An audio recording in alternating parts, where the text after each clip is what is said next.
দিল, এক্ষুনি জামাটা চেঞ্জ করিয়ে দিলাম। দেখো আজকে বাড়িতে কীর্তন হচ্ছে, এত সুন্দর জামাটা পরিয়ে দিলাম। দেখো প্রথমে ওই জামাটা পরিয়েছি, ওটা দুধ দিয়ে ভিজিয়ে দিয়েছে, আর এখন এই জামাটা পরিয়েছি। দেখো এটাতে বমি করে দিল, দুধ খেয়ে আমলকি খেয়েছে।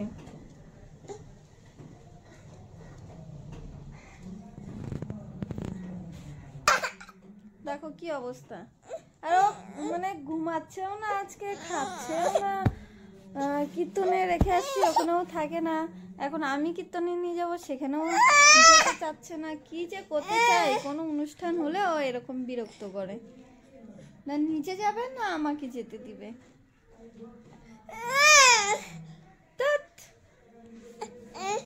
না মেয়ে যাচ্ছে, না ও খাচ্ছে, না ঘুমাচ্ছে।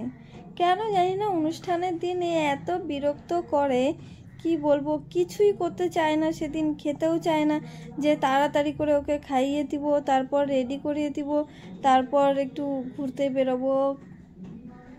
সেই দিন খাবে না, আর খিদে পেটে থাকবে, শুধু কাঁদতে থাকবে। তো আজকেও তাই করছে, অল্প অল্প খেয়েছে, ঠিক মতো খায়নি, সেজন্য কান্না করছে, ঘুমও পাচ্ছে না ওর। ওকে ঘুম পাড়ানোর চেষ্টা করছি।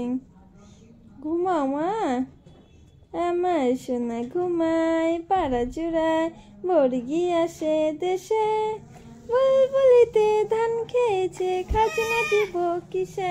কি দেখো আবার একটা ড্রেস পরিয়ে দিয়েছে, এটা দিয়ে 3টা ড্রেস পরানো হলো কীর্তনে যাওয়ার জন্য। কিন্তু ও না ঘুমাচ্ছে, দেখো ঘুম পাড়াচ্ছি, কোলের থেকে নেমে যাচ্ছে। ওর ঘুমই পেয়েছে, কিন্তু ঘুমাবে না। কি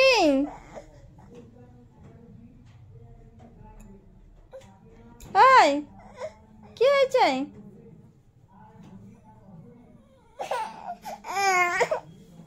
কি হয়েছে মাম্মা, বলো।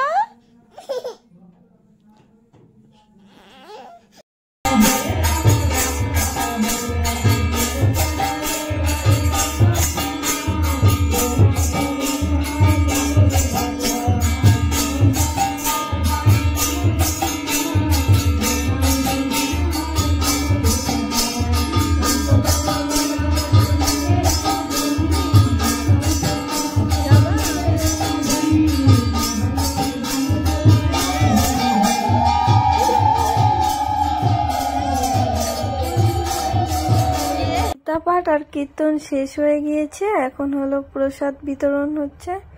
তো আমার মেয়েকে ঘুম পাড়িয়ে রেখে এসেছিলাম, উঠে গিয়েছে, আবার নিয়ে এসেছি। তো এখন প্রসাদ নিয়ে চলে যাব। আমি ভাবলাম প্রসাদটা নিয়ে চলে যাব, ঘরে বসে খাবো। আর আমার মেয়ে দেখো এখান থেকে যাবেই না, ও এখানে বসেই খাবে। তাই ওকে দিয়ে দিয়েছি মিষ্টি, ও মিষ্টি ছাড়া আর কিছু খাবে না। তো দেখো রসটা খালি চুষে চুষে খাচ্ছে।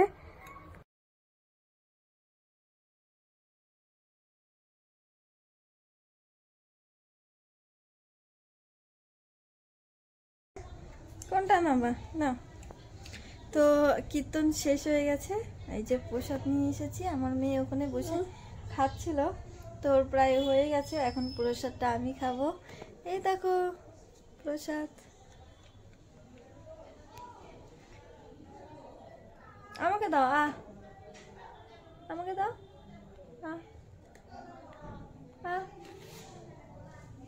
দিবে না অন্য টাইমে, মানে না খেলেও জোর জবস্তি দিবে, আর এখন চাচ্ছি, এখন দিবে না। দেখো মেয়েটা এত দুষ্টুমি করে, কি বলবো। এই দেখো আমার ঠোঁটটা কেটে ফেললো।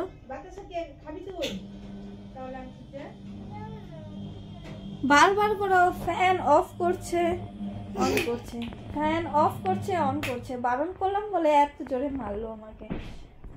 করে নিচে নামিয়ে দিচ্ছি, বারবার করে উঠে যাচ্ছে। একা একা উঠতেও পারে, কি করবো। সুইচটা মানে কি বলবো, খাটটা এই জায়গাটায় রাখাই উচিত হয়নি। সারাক্ষণ দুষ্টুমি করতে থাকে।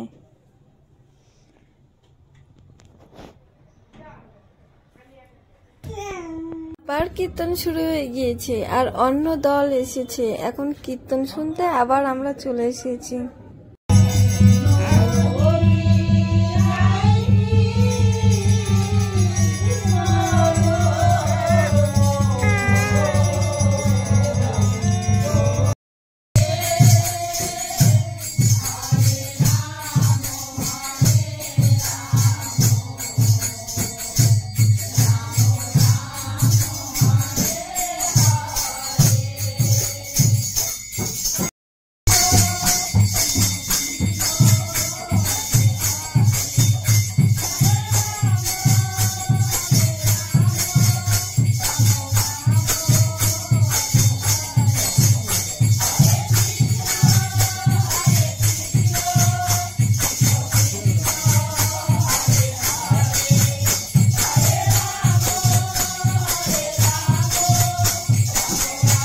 কীর্তন কখন শেষ হয়েছে আমি তো জানি না, আমি তো ঘুমিয়ে পড়েছিলাম।